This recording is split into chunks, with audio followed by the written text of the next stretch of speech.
Hello everyone, welcome to IAS point. आज हम यहाँ पे बात करेंगे मतदाता सूची के बारे में, राइट। क्योंकि अभी हमारा जो चुनावी क्षेत्र का या कि हम बात करें चुनावी राजनीति का चैप्टर चल रहा है, तो इसमें हमारा ये नेक्स्ट टॉपिक है। इसमें हमने पहले देखा कि जो आरक्षित निर्वाचन क्षेत्र होते हैं तो वो किन किन लोगों के लिए होते हैं। तो हमें पता चलता है कि ये एससी के लिए होते हैं, एसटी के लिए होते हैं एंड महिलाओं के लिए होते हैं, यानी कि अनुसूचित जाति और अनुसूचित जनजाति तथा महिलाओं के लिए आरक्षित सीटें मतलब रखी गई हैं, या कि आरक्षित जो भी क्षेत्र है। तो इन 2-3 सेक्टरों के लिए क्या किया गया है कि इसमें प्राथमिकता दी गई है कि इन लोगों को यहाँ पे रिजर्व में रखा जाएगा, ठीक है। क्योंकि और हमने देखा भी कि क्यों आरक्षित सीटें रखी गई थी, उसकी वजह क्या थी, ठीक है। तो वो भी अच्छे तरीके से हम समझ चुके हैं। और हाँ, थोड़ा सा बैकग्राउंड में जो आवाज़ आ रही होगी वो एक नेचुरल है, ठीक है। वहाँ पे अब थोड़ा मैं गार्डन में बैठी हूँ, इसलिए आ रही है आवाज़, तो उसको आप लोग थोड़ा मैनेज कर लीजिएगा। अब इसके बाद हम बात करते हैं यहाँ पे मतदाता सूची के बारे में। तो यहाँ पे क्या बताया गया है कि यदि हम मतदाता सूची की बात करते हैं तो हम सब की मतदाता सूची बनती है, यानी कि जिनका भी हम बात करते हैं वोटर लिस्ट में नाम आ जाता है तो मतदाता सूची एक बनाई जाती है, ठीक है। तो इसके बारे में हम समझते हैं कि क्या होती है आखिर ये मतदाता सूची और ये इसका काम क्या होता है, ठीक है। तो एक बार जब निर्वाचन क्षेत्र का फैसला हो जाता है तब यह तय किया जाता है कि कौन वोट दे सकता है, कौन नहीं, ठीक है। तो इसमें क्या बताया जा रहा है कि एक बार जब निर्वाचन क्षेत्र का फैसला हो जाता है कि चलिए ठीक है, यानी कि ये आरक्षित क्षेत्र इनके लिए, या कि जो हमने देखा कि आरक्षित निर्वाचन क्षेत्र हुए, यानी हर तरीके से कि जिनके लिए आरक्षित भी है, नहीं भी है, सामान्य लोगों के लिए भी, सारी चीज़ें वो जब व्यवस्थित हो जाती हैं एक बार कि हाँ यहाँ की सीटें इनके लिए हैं, यहाँ की सीटें इनके लिए हैं। अब हमारा यदि हम बात करें तो फाइनली हमारा जो निर्वाचन क्षेत्र वाला था तो वो कंप्लीट हो चुका काम, ठीक है। अब हम आते हैं कि जब निर्वाचन क्षेत्र का काम हमारा कंप्लीट हो चुका है कि इस सेक्टर में इनको विभाजित किया जाए, इसमें इनको रखा जाए, अब उसके बाद आगे की प्रक्रिया में आता है हमारा मतदाता सूची। तो इसमें वही बताया गया है कि मतलब निर्वाचन क्षेत्र का जो फैसला था वो हो जाने के बाद या कि तय किया जाता है कि कौन वोट दे सकता है और कौन नहीं, ठीक है। अब उसमें होता है कि कौन वोट दे सकता है, कौन नहीं दे सकता है। तो इस फैसले को अंतिम दिन के लिए किसी के भरोसे नहीं छोड़ा जा सकता, यानी कि ये जो फैसला है या डिसीजन है इसको हम ऐसे नहीं छोड़ सकते हैं कि कोई भी ले लेगा इसका निर्णय।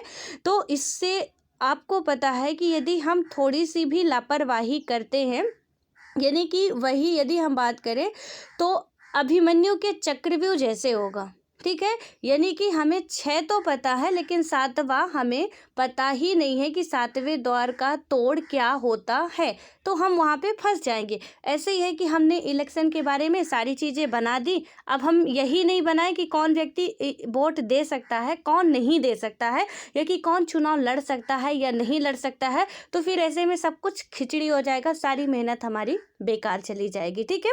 तो इन्होंने यही कहा कि हम एक किसी व्यक्ति के लिए या कि अंतिम दिन के लिए हम इसको नहीं छोड़ के रख सकते हैं। लोकतांत्रिक चुनाव में मतदान की योग्यता रखने वालों की सूची चुनाव से काफ़ी पहले तैयार कर ली जाती है, ठीक है। तो लोकतांत्रिक जहाँ भी होगा, ये वर्ड आप हमेशा याद रखिएगा, लोकतांत्रिक देश, लोकतांत्रिक चुनाव, लोकतांत्रिक व्यवस्थाएं जब आए तो आपको समझना है कि कैसे देशों की बात हो रही है, मतलब उनके क्या फीचर्स हो सकते हैं, क्या विशेषताएं हो सकती हैं उन देशों में, ठीक है। हमारे इंडिया में ही नहीं, जहां भी लोकतांत्रिक व्यवस्था होगी वहां सभी की, क्योंकि हम पहले विश्व को समझे हैं, बाद में अपने देश में आए हैं, ठीक है।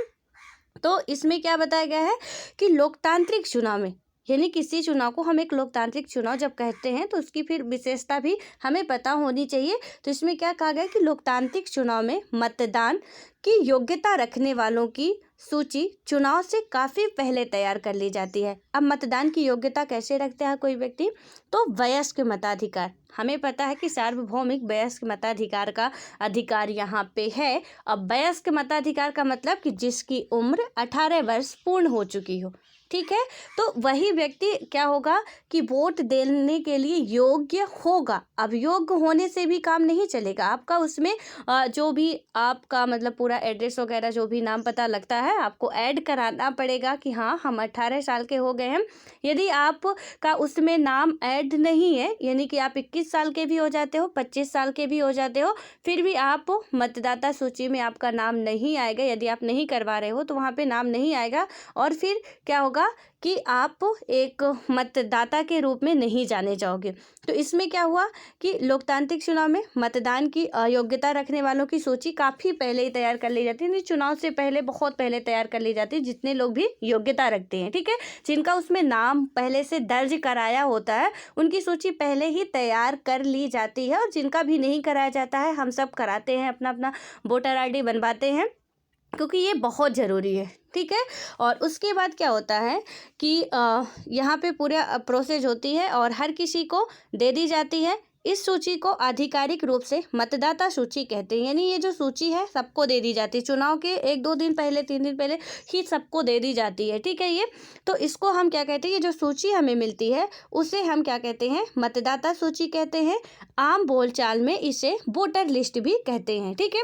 तो आम बोलचाल में इसे हम क्या कहते हैं, मतदाता सूची आधिकारिक रूप से, क्योंकि वर्ड जो है तो हर एक वर्ड का यदि हम बात करें तो एक प्रोफेशनल भी होता है और एक हम बात करें तो अपने आम बोलचाल की भाषा में भी हम बोल देते हैं, जो भी मन किया वही बोल देते हैं। तो इसमें क्या हुआ कि यदि हम आधिकारिक रूप से बात करते हैं तो इसे हम मतदाता सूची कहेंगे, यानी कि जितने भी मतदान करने वाले व्यक्ति हैं उनकी एक लिस्ट तैयार कर ली जाती है, उसे ही हम मतदाता सूची कहेंगे।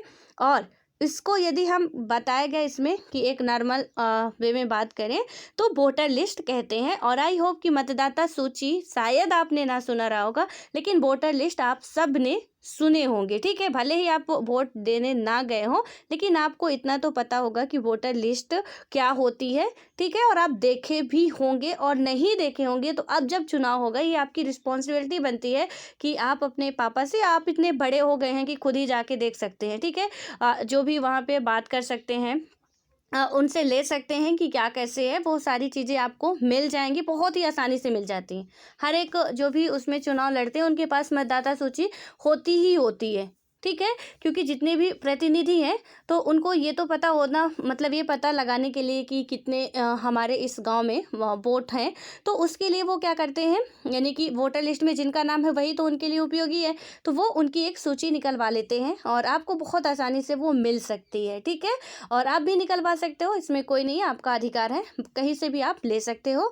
तो आप लोग देखिएगा उसमें क्या होता है कि अलग अलग नहीं, सारे व्यक्तियों का एक जैसे वार्ड वाइज नाम दिया होगा, या कि मतलब पूरा जैसे गांव में कई सारे वार्ड होते हैं ना, उनमें पूरा ऐसे वोटर लिस्ट होगी, उसमें सबका नाम लिखा होगा, ये आपका नाम, फोटो, पता जो भी है तो लिखा रहता है, ठीक है। उसके बाद है कि यह एक महत्वपूर्ण कदम है क्योंकि इसका सीधा संबंध लोकतांत्रिक चुनाव की पहली शर्त, अपना प्रतिनिधि चुनने के लिए हर किसी को समान अवसर मिलने से है। पहले अध्याय में हमने सार्वभौम वयस्क मताधिकार के बारे में पढ़ा था, ठीक है। अब यहाँ पे आपका ध्यान केंद्रित कराया जा रहा फर्स्ट लेसन में कि हमने बात की थी सार्वभौम वयस्क मताधिकार की, ठीक है, और जो कि मैं अभी पहले ही बता चुकी हूँ। तो इसमें क्या है कि व्यवहार में इसका मतलब है कि हर किसी को मत देने का अधिकार होना चाहिए और हर एक का मत समान मोल का होना चाहिए। यानी कि अब हम बात करें सार्वभौम वयस्क मताधिकार, यहाँ पे जो सार्वभौम का मतलब है कि सार्वभौम मताधिकार, यानी कि सभी लोगों को समान अधिकार मिलने चाहिए, सभी के वोट का मूल एक ही होना चाहिए, चाहे वो रईस घराने से हो, चाहे वो गरीब घराने से हो, चाहे वो हिंदू मुस्लिम किसी भी धर्म से हो, चाहे वो महिला पुरुष, मतलब कुछ भी हो, उनके वोटों का मूल जो है वो एक ही होगा, ठीक है। इसमें ये बात कही गई है। अब यहाँ पे जो वयस्क जोड़ा गया है, वयस्क का मतलब है कि 18 वर्ष पूर्ण होनी चाहिए, कम से कम आपकी आयु 18 वर्ष हो चुकी हो, ठीक है। तो ये वयस्क इसीलिए जोड़ा गया है यहाँ पे कि 18 वर्ष की आयु पूर्ण व्यक्ति ही इसमें पार्टिसिपेट कर सकता है, अदरवाइज नहीं कर सकते हैं। तो इसको आप ध्यान रखिएगा इसमें। और क्या बताया गया है कि यहाँ पे सारी चीज़ें यानी कि अधिकार समान होगा और उनके मतों का जो मोल होगा वो भी समान होगा। जब तक ठोस कारण ना हो किसी को मताधिकार से वंचित नहीं किया जाना चाहिए, यानी कि किसी को भी सबका मत देने का अधिकार है और किसी को इससे बिना ठोस सबूत के, यानी कि बहुत ही ठोस सबूत आ रहा है कि ये दिवालिया हो गया, पागल हो गया, या कि मतलब इसकी मानसिक स्थिति ठीक नहीं है या देश के लिए ये खतरा है, उस हिसाब से मतलब बहुत, यदि आपके पास लग रहा है कि हाँ इससे सारे राइट्स छीन लेने चाहिए, तभी आप ये कदम उठा सकते हो। अदरवाइज किसी को भी ये हक नहीं है कि हम, यदि हमारे पास वोटिंग राइट्स है तो वो हमसे छुड़ा लें, ठीक है। उसके बाद क्या होता है कि अलग अलग नागरिक अनेक मामलों में एक दूसरे से भिन्न होते हैं, यानी कि प्रत्येक नागरिक अनेक मामलों में, कई सारे मामलों में, यानी कि हर एक मामले में भिन्न होते हैं। ये मान के चलिए आप कि हर एक मामले में वो भिन्न होते हैं। और दूसरे यदि हम बात करते हैं तो कोई अमीर है, कोई गरीब है, कोई बहुत पढ़ा लिखा है तो कोई कम या एकदम अशिक्षित है, कोई बहुत दयालु है तो कोई नहीं है, ठीक है। यानी कि अब वो कैसे भिन्न हो गए, तो इसमें पूरा बताया गया है कि कोई यदि गरीब है, कोई बहुत बड़ा पढ़ा लिखा है, कोई अमीर है, कोई कम मतलब एकदम से अशिक्षित ही है, कोई बहुत दयालु है, ठीक है, कोई बहुत कट्टरपंथी वाला है, तो कोई नहीं है। मतलब यदि हम बात करते हैं, पर हर इंसान, मतलब कि हर कोई इंसान तो है और अपनी ज़रूरतों और विचारों के अनुरूप समाज में योगदान करता है, इसलिए सभी को प्रभावित करने वाले निर्णयों में सबकी भागीदारी होनी चाहिए, ठीक है।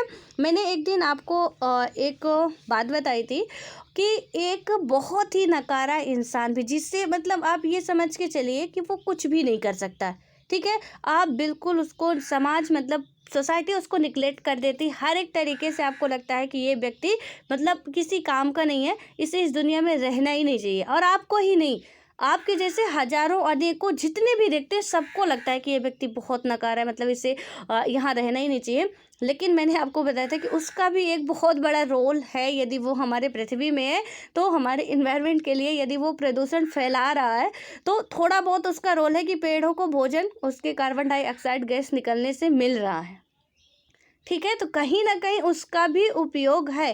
तो इसमें बताया गया है कि चाहे कोई भी इंसान किसी तरह का हो, यहाँ पे ये मैटर नहीं करता कि आप बहुत अमीर हैं या आप बहुत गरीब हैं या बहुत आप खूबसूरत दिखते हैं तो आपको वोटिंग राइट मिल जाएगा, जो बहुत बदसूरत है उसको नहीं मिलेगा, ये सारी चीज़ें नहीं है। या आप बहुत दयालु हैं तो आपको प्राथमिकता दी जाएगी, आपके मतों का मूल काफ़ी ज़्यादा कर दिया जाएगा, कोई बहुत कट्टरपंथी वाला है तो उसको बिल्कुल राइट ही नहीं दिया जाएगा, ऐसा कुछ भी नहीं है। यहाँ पे बताया गया कि चाहे वो कैसे भी हो, है तो आखिर लास्ट में इंसान ही है, ठीक है। तो इसमें जब इंसान है और जब इंसान है तो फिर उनको वो सारे अधिकार मिलने चाहिए जो एक इंसान को मिलते हैं, ना कि एक हिंदू को मिल रहे हैं, ना कि एक मुसलमान को मिल रहे हैं, ना कि एक अलग जाति धर्म या लिंग वाले लोगों को मिल रहे हैं, सिर्फ एक इंसान को मिल रहे हैं। हमारे बात की गई ना कि हमारे देश में रहने वाले जितने भी नागरिक हैं, सदस्य हैं, तो इसमें ये तो बात नहीं की गई कि जितने भी हिंदू हैं, जितने भी मुस्लिम हैं, जितने भी सिख हैं, जितने भी यदि हम बात करते हैं तो खूबसूरत लोग हैं, जितने भी बदसूरत लोग हैं, ऐसा तो कुछ कहा नहीं गया है। तो फिर इसमें जब इंसान है तो ऑब्वियस है कि इंसान की जो डिफिनेशन होती है वो सभी हैं।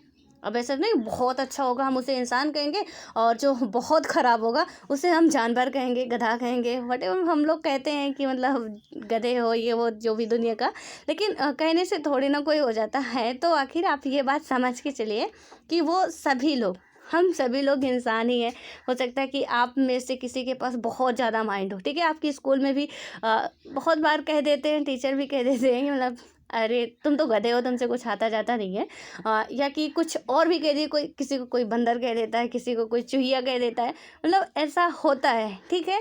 तो और फ्रेंड लोग तो अक्सर नाम बिगाड़ने में खैर माहिर होते हैं और बहुत अच्छा खासा नाम बिगाड़ते भी हैं, तो आप लोग बखूबी परिचित होंगे। लेकिन हम अब यदि कोई इंसान की हमसे डिफिनेशन पूछे तो हम ऐसा तो नहीं कह देंगे कि वो मेरा एक फ्रेंड था जिसे हम बंदर बोलते थे, मतलब वो मतलब इंसान नहीं है, वो बंदर ही है, ठीक है, यानी वो जानवर है, इंसान नहीं है।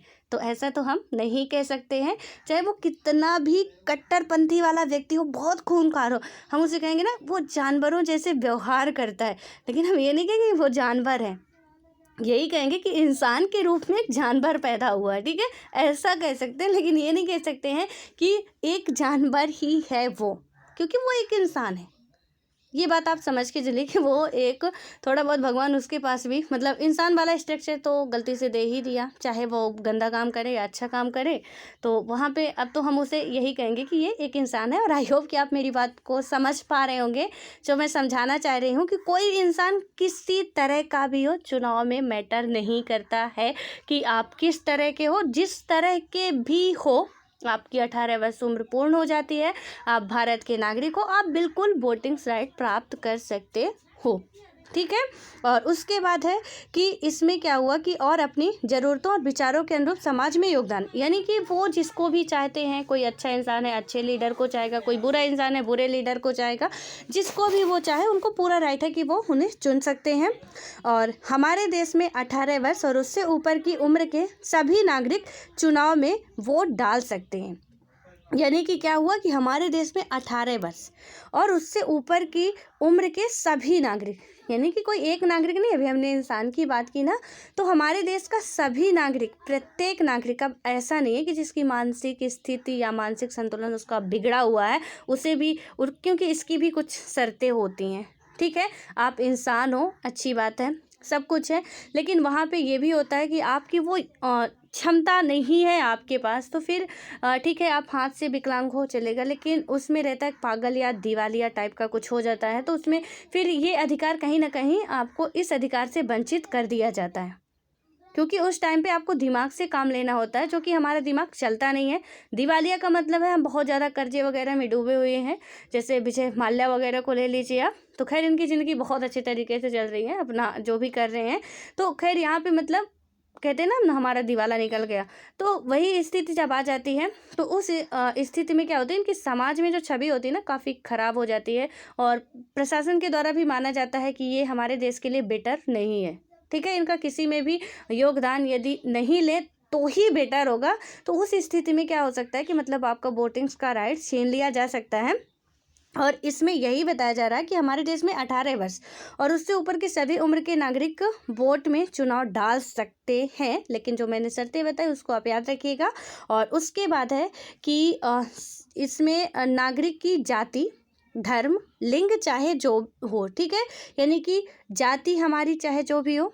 अब जाति का मतलब आई होप कि मुझे बार बार बोलने की ज़रूरत नहीं होगी कि कौन कौन सी जातियाँ होती है, ठीक है, क्योंकि आपको जाति पता है कि जाति के अंदर जाति होती है, धर्म के अंदर धर्म बहुत सारे होते हैं। तो और उसके बाद आता है हमारा धर्म, उसके बाद आता है लिंग।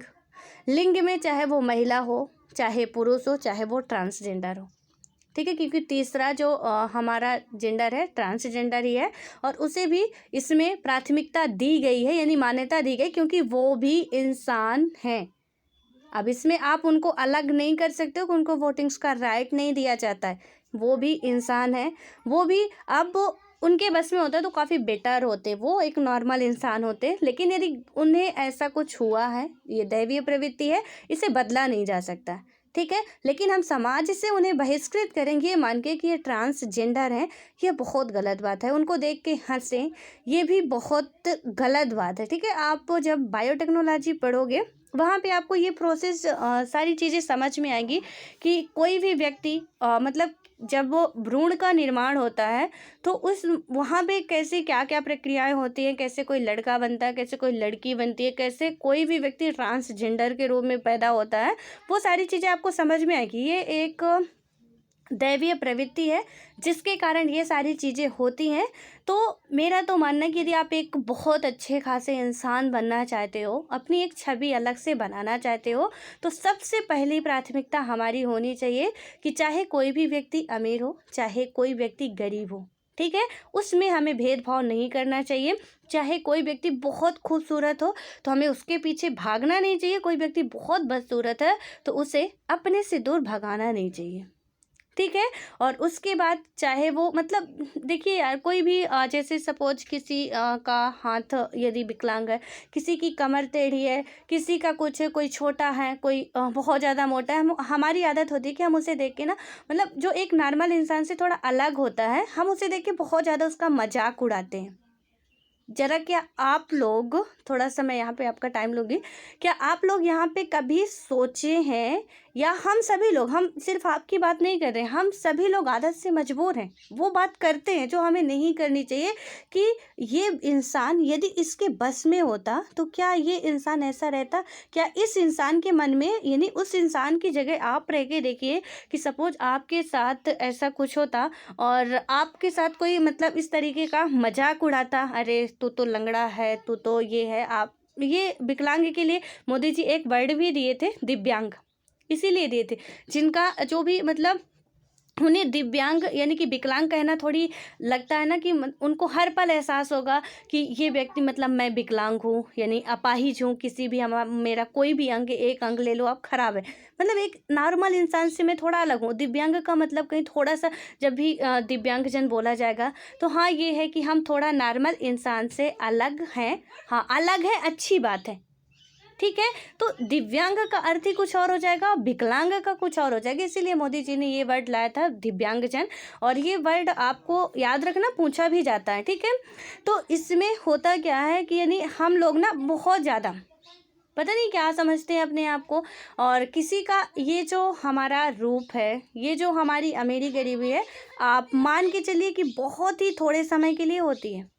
कभी भी ये आप तो हमेशा देखे होंगे, कभी भी राजा को रंक बना देती है, और कभी भी एक बदसूरत इंसान को खूबसूरत भी बना दिया जाता है, और एक खूबसूरत इंसान को बदसूरत भी बनाने में मिनटों नहीं लगते हैं। हो सकता है कि आप बहुत खूबसूरत हो, आपका कहीं भगवान ना करे लेकिन कहीं आपका एक्सीडेंट हो गया, आपके चेहरे की सारी बनावट बिगड़ गई, ठीक है, उस टाइम आप क्या करोगे? यानी कि हमें अपने पे बहुत ज़्यादा ईगो नहीं लाना चाहिए। बस एक मैं ये बात कह रही हूँ कि हमें एक नॉर्मल इंसान की तरह रहना चाहिए, और कोई इंसान कैसा भी हो उसकी हेल्प करनी चाहिए, उसकी सपोर्ट करनी चाहिए, उसका मजाक नहीं उड़ाना चाहिए। यदि कोई पैर से विकलांग है, थोड़ा इधर उधर लचक पटक के चल रहा है, तो हमको उसके देख के मतलब हंसी नहीं उड़ानी चाहिए, या कि कोई बहुत सूखा सा दुबला पतला है उसे देख के हम मतलब बहुत गंदे गंदे वर्ड यूज करते हैं, और अब ऐसे आप सभी को पता होगा कि बिल्कुल करते हैं। मैं यहाँ पे यदि कहूँ तो बहुत ही महान व्यक्ति ही होंगे, ठीक है, जो कि जो मैं अभी बता रही हूँ ऐसा काम नहीं कर सकते, हालांकि हम सब कर सकते हैं, यानी कि अच्छे तरीके से रह सकते हैं, लेकिन वही है ना कि हम आदत से मजबूर हैं, कर ही नहीं पाते हैं। कि जैसे ही देखते हैं हमारे जो माइंड है वो उल्टा ही चलने लगता है, यानी कि अरे बाप रे ये तो ठेंगा सा हमें दिख गए, तो एकदम से चूसा मैंगो से दिख रहा, यानी कि पता नहीं कैसे कैसे वर्ड हम इस्तेमाल कर लेते हैं, जो कि उस व्यक्ति के लिए, हमारे लिए तो वो आनंद का विषय बन जाता है, लेकिन वो उस व्यक्ति के लिए घुट घुट मरने का विषय बन जाता है। कि यानी हे भगवान मुझे ऐसा क्यों बनाया तुमने, यानी कि मैं ही मिला था ऐसा बनाने के लिए। तो वो बहुत, आप ज़रा उससे पूछिए कि जब वो बाहर निकलता है तो उसकी क्या हालत होती है, यानी उसकी क्या कंडीशन होती है। तो ऐसे ही हमें एक, यदि एक नॉर्मल इंसान की तरह रहना है, और एक नॉर्मल इंसान जो कि मतलब पूर्ण रूप से सभ्य होंगे, जो कि अच्छे खासे होंगे। आपको पता है कि जब पेड़ क्या होता है, अच्छा जैसे गेहूं का पेड़ देखेंगे आप, धान और जो हमारा होता है, या कि धान की बात करें तो जब जब तक वो क्या रहता है, खाली रहता है, उसमें बालियां नहीं आती है, वो क्या रहता है मतलब खड़ा हुआ रहता है। लेकिन जैसे ही बालियां आती है वो झुक जाता है, क्यों? क्योंकि एक उसमें से हमें ये पहचान मिलती है कि एक सभ्य इंसान, एक बहुत ही मेच्योर इंसान कभी भी मतलब क्या करेगा, गंदी हरकतें तो कर ही नहीं सकता है। हमेशा ही वो अपने आप को छोटा समझेगा, झुका रहेगा, लोगों के सामने उसे झुकना आएगा।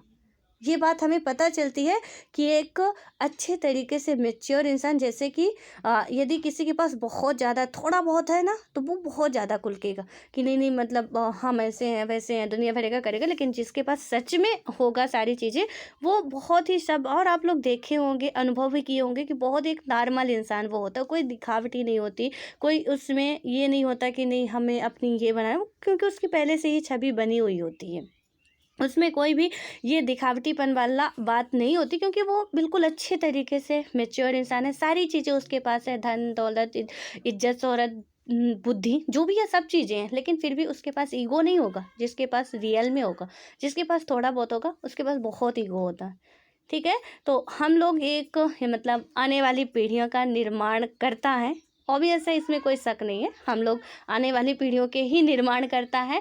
तो उसमें से हम यदि सोचते हैं, हम में से कुछ ही व्यक्ति यदि सोचते हैं, तो भी हमारे देश का बहुत बड़ा बदलाव हो सकता है, सुधार हो सकता है, क्योंकि एक एक से मिल के ही पूरे देश का निर्माण हुआ है। ठीक है। तो आप यदि सोच रहे हो कि हमें सुधरने से क्या होगा, या कि हम सोच रहे हैं कि मैं बस सुधर जाऊंगी तो क्या होगा, तो ज़रा सोचिए, ज़रा आप सुधर जाएंगे, आपको देख के हो सकता है कि 2 लोग और सुधर जाएं, हो सकता है कि दो को देख के 4 और सुधर जाएं, 4 को देख के और 8 सुधर जाएं। मैं नहीं कहती कि पूरा देश सुधर ही जाएगा, लेकिन कुछ तो बदलाव आएगा ना, और कुछ ही बदलाव की हमें ज़रूरत होती है। बहुत ज़्यादा चेंज करने की भी इसमें कोई इम्पोर्टेंस नहीं होती है। तो इसमें क्या बताया गया है कि यानी किसी को भी चाहे वो किसी भी तरीके के हों, यानी कि जाति, धर्म, लिंग जो भी है, तो उनमें कोई भी मतभेद नहीं किया जाएगा, उसे मत देने का अधिकार होगा। अपराधियों और दिमागी संतुलन वाले कुछ लोगों को वोट देने के अधिकार से वंचित किया जा सकता है, जो मैंने पहले ही आपको, यानी कि दिमागी संतुलन जिसका खराब होगा उसे वोट देने के अधिकार से क्या किया जा सकता है, वंचित किया जा सकता है। लेकिन ऐसा सिर्फ बेहद खास स्थितियों में ही होता है। सभी सक्षम मतदाताओं का नाम मतदाता सूची में हो, यह व्यवस्था करना सरकार की जिम्मेदारी है। चूँकि हर अगले चुनाव में नए लोग मतदाता बनने की उम्र तक आ जाते हैं, और इसलिए यानी कि क्या बात की गई कि हर 5 साल में, जाहिर सी बात है, अभी यदि हम बात करें तो हमारा ठीक है कि वोटर लिस्ट में नाम आ जाता है, ठीक है, हम 18 वर्ष की उम्र पूर्ण कर ली, लेकिन हमारे छोटे भाई बहन हैं, हो सकता है कि 5 साल बाद उनका भी वोटर ID बन जाए, उनका भी वोटर लिस्ट में नाम आ जाए, तो वो भी एक नए मतदाता के रूप में सम्मिलित हो जाएंगे। तो इसमें वही बताया गया है कि क्या होता है कि मतलब वो आ जाते हैं जब तक चुनाव की स्थिति आती है, और इसलिए हर चुनाव से पूर्व मतदाता सूची को सुधारा जाता है, ठीक है, और उसमें बदलाव करना बहुत ज़रूरी होता है, क्योंकि काफ़ी जनसंख्या बढ़ चुकी है, कुछ की डेथ हो जाती है, तो वो व्यक्ति मतलब उनका नाम हटाना पड़ता है, कुछ उसमें जुड़ते हैं तो उनका नाम जोड़ना भी पड़ता है, ठीक है।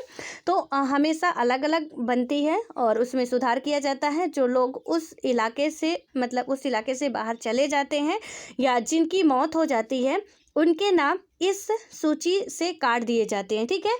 और हर 5 वर्ष में मतदाता सूची का पूर्ण नवीनीकरण किया जाता है। ऐसा मतदाता सूची को एकदम ताज़ा रखने के लिए किया जाता है। पिछले कुछ वर्षों से मतलब चुनावों में फ़ोटो पहचान पत्र की व्यवस्था लागू की गई है, यानी कि पहले जब स्टार्टिंग में था तो ये फ़ोटो वगैरह का कोई सिस्टम नहीं था, लेकिन कुछ टाइम पहले से ही क्या कर दिया गया है कि मतलब उसमें जो वोटर ID होती है उसमें फ़ोटो लगाई जाती है, जो भी होंगे, चाहे आपका बने चाहे हमारा बने, सबकी फ़ोटो होती है, ठीक है। तो इसमें यदि हम बात करते हैं तो वोट देने जाते समय मतदाता को यह पहचान पत्र साथ रखना होता है, ठीक है। जब भी आप वोट देने जाओगे तो आपको वो पहचान पत्र जो होता है अपने साथ रखना होता है, जिससे किसी एक का वोट कोई दूसरा ना डाल सके। पर मतदान के लिए यह कार्ड अभी तक अनिवार्य नहीं हुआ है। वोट देने के लिए मतदाता राशन कार्ड या ड्राइविंग लाइसेंस जैसे पहचान पत्र भी दिखा सकते हैं, ठीक है। यानी कि उसमें मतदान के लिए आप राशन कार्ड भी दिखा सकते हो या ड्राइविंग लाइसेंस भी दिखा सकते हो, कोई इम्पोर्टेंस नहीं है कि आप वही जो वोटर ID बनी हुई है उसी को लेके जाओ। हाँ, लेकिन ये है कि यदि आपके पास है तो आपको, लेकिन ऐसा नहीं कि आप खाली भी जा सकते हो, आपके पास कोई पहचान होनी चाहिए। तो चाहे आप फिर राशन कार्ड लेके जाओ और चाहे ड्राइविंग लाइसेंस, तो उससे भी आपका काम हो जाएगा। देन उसके बाद आता है उम्मीदवारों का नामांकन। तो उम्मीदवारों के नामांकन की यदि हम बात करते हैं तो हमने ऊपर देखा कि लोकतांत्रिक चुनावों में क्या हुआ कि लोगों के पास वास्तविक विकल्प होना चाहिए, ठीक है, यानी कि उनके पास रियल के कुछ ऑब्जेक्टिव होने चाहिए या विकल्प होने चाहिए। यह तभी होगा जब किसी के भी चुनाव लड़ने पर लगभग किसी किस्म की बंदिश ना हो। हमारी चुनाव प्रणाली ऐसा ही करती है। जो कोई व्यक्ति मतदाता है वह उम्मीदवार भी हो सकता है। सिर्फ एक फ़र्क है कि कोई भी व्यक्ति 18 वर्ष की उम्र में ही वोट डालने का अधिकारी हो जाता है, जबकि उम्मीदवार बनने की न्यूनतम आयु 25 वर्ष है। ये बहुत इम्पोर्टेंट है और यहाँ हम आज पढ़ रहे हैं, मैंने आपको पहले ही ये बता के रखा है, ठीक है। तो इसको आप लोग नोट भी कर लीजिए, यदि आपको भूलने वाला हो तो, नहीं तो नोट कर लेंगे, अच्छी बात रहेगी, क्योंकि फिर वो आपको कभी नहीं भूलेगा, और भूलेगा भी तो आप वहाँ पे देख लेंगे, क्योंकि ये याद नहीं रहेगा कि NCERT के किस पन्ने पे हमने ये चीज़ें पढ़ी थी, लेकिन आपकी नोट्स में लिखा रहेगा तो आपको पता रहेगा कि हाँ यहाँ पे लिखा है, मिल जाएगा, ठीक है। तो वोट देने की जो उम्र है आपकी 18 वर्ष है, लेकिन उम्मीदवार बनने की बन तो सभी सकते हैं, लेकिन इसमें शर्त तो कुछ थोड़ा टेढ़ी है उम्र के हिसाब से कि 25 वर्ष की आपकी आयु पूर्ण हो तभी आप एक उम्मीदवार के रूप में बन सकते हो। ठीक है। और उम्मीदवार बनने में भी क्या है कि इसमें बात की गई है, यदि हम उम्मीदवार की बात करें तो अपराधियों वगैरह पर रोक है, लेकिन यह पाबंदी भी बहुत कम मामलों में लागू होती है। यहाँ पे खैर दिया बहुत अच्छा जाता है, लेकिन होता नहीं है, आधे से अधिक नेता अपराधी होते हैं। ठीक है। तो इसमें बात क्या की गई है कि आप उम्मीदवार बन सकते हो, लेकिन अपराधियों वगैरह पर रोक है, लेकिन यह पाबंदी भी बहुत ही कम मामलों में लागू होती है। यहाँ पे ठीक है लिख दिया गया है कि बहुत ही कम मामलों में लागू होती है, क्योंकि एक रिपोर्ट में अभी ज़्यादा दिन की बात नहीं है, आया था एक रिपोर्ट में, मैं देख रही थी कि ज़्यादा से ज़्यादा लीडर यानी कि उन पर 50 या कि आप बात करें 25 केस से तो कम केस लगे ही नहीं हैं। ठीक है। जो भी मतलब थाने में दर्ज है इतने केस, इससे प्लस आप मान के चलिए, कम तो मान के नहीं जाओ। और प्रत्येक के पास, ऐसा नहीं कि किसी एक लीडर के पास, प्रत्येक लीडर के पास ऐसा मतलब ऐसी स्थिति थी, तो उसमें जांच कराई जा रही थी कि कैसे क्या है, तो वो सारे के सारे लग रहा था निपट जाएंगे। ठीक है। तो यहाँ पे क्या हुआ उसके आगे का हालांकि मैंने कुछ देखा नहीं कि फिर बाद में क्या किया गया, लेकिन ये था कि हाँ मतलब उसमें यदि जांच कराई जा रही तो उसमें देखा गया कि बहुत से नेता ऐसे हैं जो कि क्या है यानी कि पहले से इनके मामले दर्ज है। यहाँ पे हम पढ़ रहे हैं अभी कि अपराधियों को इसमें शामिल नहीं किया जाएगा, अपराधी चुनाव में आते हैं, राजनीति में आते हैं। ठीक है। हालांकि ऐसा कहना गलत है, लेकिन ज़्यादातर ऐसा होता है। ठीक है। तो इसमें क्या हुआ कि यह पाबंदी भी बहुत कम मामलों में लागू होती है। राजनीतिक दल अपने उम्मीदवार मनोनीत करते हैं जिन्हें पार्टी का चुनाव चिन्ह और समर्थन मिलता है, और पार्टी उम्मीदवार जो भी मताधिकार है वो आप सब समझ रहे होंगे। तो पार्टी के मनोनयन को बोलचाल की भाषा में टिकट कहते हैं। ठीक है, कि इनको इस पार्टी की टिकट मिली है या ये हुआ है, कोई भी व्यक्ति है उससे बीजेपी की टिकट मिली है। ये वर्ड आप लोग बहुत अच्छे तरीके से इनसे परिचित होंगे कि हमारे इलाके से इस बंदे को बीजेपी की टिकट मिली है, इस बंदे को कांग्रेस की टिकट मिली है, इसको आम आदमी पार्टी की टिकट मिली है। तो वो सारी चीज़ें आप परिचित हैं। ठीक है। उसके बाद है कि चुनाव लड़ने के इच्छुक हर एक उम्मीदवार को एक नामांकन पत्र भरना पड़ता है, यानी कि जो भी चुनाव लड़ना चाहे, यदि आप भी 25 वर्ष के हो गए होंगे, आई होप कि अभी नहीं हुए होंगे, ठीक है, लेकिन हो गए होंगे यदि, और बहुत ही चस्का लगा कि नहीं हमें भी राजनीति में जाना चाहिए, तो बिल्कुल आप खुलेआम मैदान में कूद पड़िए। और यहाँ पे अभी हम पढ़ने जा रहे हैं कि किस तरीके से मैदान में हम आ सकते हैं। ठीक है। तो मैदान में उतरने के लिए अब हम लोग इसको पढ़ते हैं क्या क्या हो सकता है। तो चुनाव लड़ने के इच्छुक हर एक उम्मीदवार को एक नामांकन पत्र भरना होता है। ठीक है, यानी कि यदि आपको चुनाव लड़ना है तो आपको एक नामांकन पत्र भरना पड़ेगा पहले। उसके बाद क्या होता है, और कुछ रकम जमानत के रूप में जमा करनी पड़ती है, जो मैंने उस दिन आपको बताया था कि जमानत भी जब्त हो जाती है, यानी कि थोड़ा बहुत रकम उस हिसाब से जिस लेवल का आप चुनाव लड़ रहे हो। ठीक है, आप एक सरपंच का लड़ रहे हो, पंच का लड़ रहे हो, उसमें कम रकम लगेगी। उसके बाद आप यदि प्रधानमंत्री का लड़ रहे हो तो उसमें आपको थोड़ा ज़्यादा नहीं मतलब थोड़ा ज़्यादा रकम लगेगी। उसके बाद आप राष्ट्रपति महोदय का लड़ रहे हो तो वहाँ पे भी आपको यानी क्या करना पड़ेगा, उसकी भी कुछ शर्तें हैं कि किस तरीके से क्या होगा, वहाँ भी आपको जमानत के रूप में पैसा थोड़ा बहुत जमा करना पड़ता है। ठीक है। तो इसमें क्या हुआ कि पहले नामांकन पत्र भरना पड़ेगा, जमानत के रूप में रकम जमा करनी पड़ेगी। हाल में सर्वोच्च न्यायालय ने सर्वोच्च न्यायालय के या सुप्रीम कोर्ट के निर्देश पर उम्मीदवारों से एक घोषणा पत्र भरवाने की प्रणाली शुरू की गई है। यानी कि क्या किया गया है कि सुप्रीम कोर्ट के द्वारा उम्मीदवारों से एक घोषणा पत्र भरवाने की भी प्रणाली को शुरू कर दी गई है। अब हर उम्मीदवार को अपने बारे में कुछ ब्यौरे देते हुए वैधानिक घोषणा करनी होती है। प्रत्येक उम्मीदवार को इन मामलों के सारे विवरण देने होते हैं। ठीक है, कि घोषणा पत्र में आपका अपना सब कुछ बताना होता है, हम कितने अच्छे हैं कितने बुरे हैं। तो अब जैसे कि हम सारी चीज़ें अच्छाई ही बताएंगे, हम क्या है वो सारी चीज़ें बताना पड़ता है। उसके बाद क्या होता है कि उम्मीदवार के खिलाफ चल रहे गंभीर आपराधिक मामले, यानी कि इसमें क्या बात की गई है कि प्रत्येक उम्मीदवार को इन मामलों के सारे विवरण देने होते हैं, यानी कुछ उसमें जो भी घोषणा पत्र में कुछ क्वेश्चन रहते हैं उनके आपको आंसर देने होते हैं।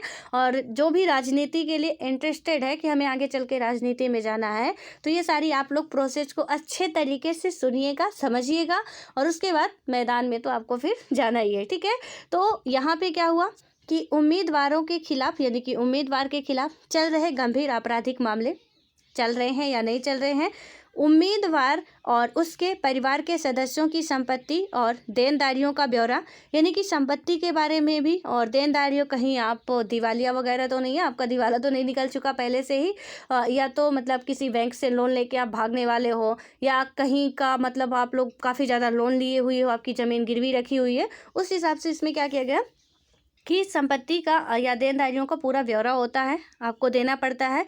उम्मीदवार को की शैक्षिक योग्यता, ठीक है, आपकी कितनी योग्यता तक, हालांकि इसमें कोई कंपलसरी नहीं होता, आप बिल्कुल भी पढ़े लिखे नहीं हो फिर भी आप इलेक्शन लड़ सकते हो। तो कई जगह पे अभी हाल फिलहाल में ही आया था कि यानी 10th पास तक सरपंच या पंच के लिए चुनाव लड़े जा सकते हैं, और अच्छी बात भी है ये, लेकिन अभी तक ये नहीं था।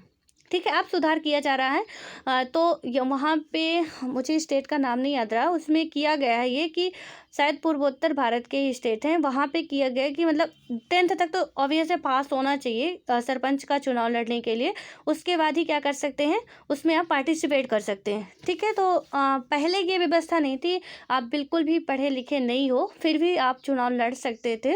तो इसमें क्या है कि उम्मीदवार की जो भी शैक्षणिक योग्यता है, थोड़ा बहुत है, आप भर दीजिए जितना भी है, चौथी पाँचवीं जो भी है, और इन सूचनाओं को सार्वजनिक किया जाना चाहिए।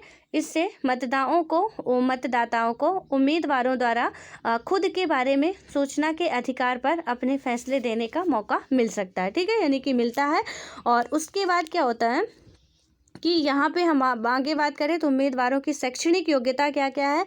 तो उम्मीदवारों की यदि शैक्षणिक योग्यता देखी जाए, ठीक है, तो मैंने आपको बताया कि कुछ ज़्यादा कंपलसरी नहीं होती, लेकिन फिर भी यदि एक मोटा मोटा हिसाब मान के चले तो जब देश की सभी नौकरियों के नौकरियों के लिए किसी न किसी किस्म की शैक्षणिक योग्यता जरूरी है, तो विधायक या सांसद महत्वपूर्ण पदों के चुनाव के लिए किसी किस्म की शैक्षणिक योग्यता की ज़रूरत क्यों नहीं है। यानी कि पहले मैंने बताया ना कि इसमें कोई ज़रूरी नहीं होता, 5वीं पास ही हमारे नेताजी होते हैं। तो यहाँ पे क्या हुआ कि सभी तरह, यदि हम पहले पॉइंट की बात करते हैं तो सभी तरह के काम सिर्फ शैक्षणिक योग्यता के आधार पर नहीं होते हैं। बिल्कुल सही है, किसी के पास, हमारे पास बुद्धि बहुत है, लेकिन जो नेताजी काम कर सकते हैं वो हम नहीं कर सकते हैं। ठीक है, तो वो खैर होता है कि हमारे पास, सबके पास एक जैसी बुद्धि नहीं होती, जो काम हम कर सकते हैं वो काम आप नहीं कर सकते हो, और जो काम एक बहुत पढ़ा लिखा इंसान नहीं कर सकता वो काम एक बिल्कुल अशिक्षित व्यक्ति भी कर सकता है। तो इसमें क्या बताया गया कि सभी तरह के काम सिर्फ शैक्षणिक योग्यता के आधार पर नहीं होते। जैसे भारतीय क्रिकेट टीम में चुनाव के लिए डिग्री की नहीं, अच्छा क्रिकेट खेलने की योग्यता जरूरी है। और इसी प्रकार विधायक या सांसद की सबसे बड़ी योग्यता यह है कि वह अपने क्षेत्र के लोगों की समस्याओं को समझे, उनकी चिंताओं को समझे और उनके हितों का प्रतिनिधित्व करें। वे यह काम कर रहे हैं या नहीं, इसकी परीक्षा उनके लाखों वोटर 5 साल तक रोज लेते हैं। ठीक है, यानी कि इसमें क्या हुआ कि ये परीक्षा उनके जो लाखों वोटर होते हैं वो 5 साल तक डेली लेते हैं, हालांकि परीक्षा में पास नहीं कर पाते उनको फिर। ठीक है, तो हो सकता है कि कुछ लॉलीपॉप खिला दिए हो तो रहता है कि चलो अगले इलेक्शन में भी तुम ही ना होगे, लेकिन उसके बाद भी धीरे धीरे पता चलता है कि इनकी सच्चाई क्या थी। और एक की नहीं, ये बात आप मान के चलिए, आज मैं बोल रही हूँ ना ऐसा कि मतलब ऐसे लीडर होते हैं, हो सकता है कि मैं ही राजनीति, ये सच्चाई है कि मैं ही राजनीति में चली गई, मेरा भी रवैया वही होने वाला है। क्योंकि जिस क्षेत्र में आप रह रहे हो, यदि आप उससे अलग चलने की कोशिश करोगे तो आप एक कदम नहीं चल पाओगे, डगमगा के आपको गिरना ही पड़ेगा। अटल जी की सरकार 13 दिन में गिर गई थी, आप ये बात अच्छे तरीके से आपको पता होगा। तो हम जहाँ रह रहे हैं, यदि आप चाहोगे ना कि मतलब हम बहुत ईमानदार बन के चलें, तो फिर वहाँ पे आप नहीं चल पाओगे, मतलब एक कदम भी आपका चलना मुश्किल हो जाएगा। ठीक है, तो कोई कितना भी डिंगे मारे, बहुत बड़ी बड़ी ऊंची ऊंची, अभी मैं बता रही हूँ, आपको लगता होगा मैं राजनीति में जाऊँगा, ये कर दूंगा, वो कर दूंगा, या ऐसा कर दूंगी, वैसा कर दूंगी, दुनिया भर का मतलब सब कुछ सिस्टम बदल के रख दूंगी, बट रियल में ऐसा होता नहीं है। और एक मूवी का नाम मैं बहुत पहले आपको बता चुकी हूँ, और ये जब बिल्कुल राजनीति से ना बहुत अटैच्ड है, इसको आप देखेंगे ना बहुत अच्छी तरीके से, और कभी टाइम मिले तो भूलिएगा नहीं, उसको ज़रूर देखिएगा। ये मेरी रिक्वेस्ट है आपसे, ठीक है, कि एक पढ़ा लिखा इंसान जो है, एक एजुकेटेड बंदा जो है, एक तो वो राजनीति में आना नहीं चाहता है, ठीक है। राजनीति के में यदि गलती से आ भी गया तो आ जाता है, यदि तो उसकी कंडीशन क्या होती है, मतलब उसका थोड़ा काम करने का सिस्टम अलग तरीके से होता है। और ऑब्वियस है कि कोई भी एक इनोवेटिव आइडिया चाहते रहेंगे और किसी के दम पे नहीं, वो खुद से सारे काम करने की कोशिश करेंगे। तो यहाँ पे क्या हुआ कि वो मतलब 4G का, ये उस मूवी का नाम है, साउथ इंडियन की 4G मूवी है, और उसको देखेंगे आप तो पूरा सिस्टम पता चलेगा किस तरीके से है। आखिरकार उस बंदे को, यानी कि वो बहुत अच्छे तरीके से काम करता है और काफ़ी युवा लीडर था, काम करने के बाद वो बेहतर तरीके से काम कर रहा था, लेकिन फाइनली उसे राजनीति से इस्तीफा देना पड़ा। बाद में पब्लिक की डिमांड थी कि हमें यही लीडर चाहिए, फिर आया, लेकिन कुछ हम बताए ना कि मतलब हम चल नहीं सकते ज़्यादा देर तक, तो वही हुआ कि उस बंदे को भी इस्तीफा देना पड़ता है, और उसके बाद फिर पब्लिक की डिमांड होती, फिर से वो आता है। लेकिन यकीन मानिए कि उस तरीके से यदि हर एक राजनेता हो तो पूरा देश हमारा इतना बेहतर हो सकता है ना, कि कोई विकसित देश भी उतना बेहतर नहीं हो सकता जितना हमारा इंडिया हो सकता है। यानी कि उस तरीके से, जिस तरीके से वो 4G मूवी में काम किया गया है उस व्यक्ति के द्वारा, वो विदेश से पढ़ा हुआ बंदा था, ठीक है, लेकिन यहाँ आके वो अपने उसमें मतलब पिताजी की वजह से कुछ ऐसा था कि उसने राजनीति में एंट्री मारी। उस मूवी को खैर मैं बहुत बार देख चुकी हूँ, ठीक है, तो वहाँ पे तो मुझे पूरी उसकी स्क्रिप्ट ही याद है, तो आप लोग देखिएगा, वहाँ पे आपको पता चल जाएगा किस तरीके से व्यवस्थाएं हैं, और यदि की जाए तो कितना बेटर हो सकता है। इंटरव्यू में भी क्वेश्चन पूछा जाता है, इसमें कोई शर्म की बात नहीं यार, इसमें इंटरव्यू में भी क्वेश्चन पूछा जाता है। आप एथिक्स का पेपर उठाइएगा, एथिक्स के पेपर में क्वेश्चन आपको मिलेगा कि आप एक प्रशासनिक अधिकारी हो, आपको पता है कि सारी चीज़ें करप्ट हो रही हैं, ठीक है, आपके ये एथिक्स के लिए भी बहुत इंपॉर्टेंट हो सकता है। ये नहीं कि मैं राजनीति की ही बात कर रही हूँ, आप एक प्रशासनिक अधिकारी भी हो, वहाँ का सिस्टम पूरा एकदम से बहुत करप्शन वाला चल रहा है, ठीक है, यानी कि यदि हम बात करते हैं तो जितने भी हैं डीएम से लेके आपके, यानी कि डीएम के नीचे से लेके जितने भी हैं सब करप्ट हैं, एक से बढ़ के एक करप्ट है, आपके ऊपर के कमिश्नर भी करप्ट हैं। अब वहाँ पे आप एक ईमानदार ऑफिसर हैं और आप जाते हैं, आपको लगता है ये सारा सिस्टम बदलना चाहिए, आप उसमें शामिल नहीं होना चाहते हैं, तो जब आप जाके अपने ऊपर वाले, क्योंकि डीएम से भी ऊपर होते हैं कुछ, ठीक है, आप वहाँ जाके कहते हैं कि यहाँ पे ऐसी व्यवस्थाएं चल रही हैं, वो कहते हैं कि आप भी शामिल हो जाओ, क्या दिक्कत है। यदि आपको यहाँ पे मतलब इशारे में वो समझा देते, वो क्वेश्चन है, ये पूरा एक केस स्टडी आती है एथिक्स की, आप देखिएगा, तो वो कहते हैं कि आप भी इसमें क्या करो, शामिल हो जाओ, ठीक है, आपकी भलाई इसी में, यदि आप रहना चाहते हो तो आप भी जैसे चल रहा है उसमें शामिल हो जाओ, क्योंकि वो व्यक्ति भी मिले हुए। उस कंडीशन में आप क्या करेंगे?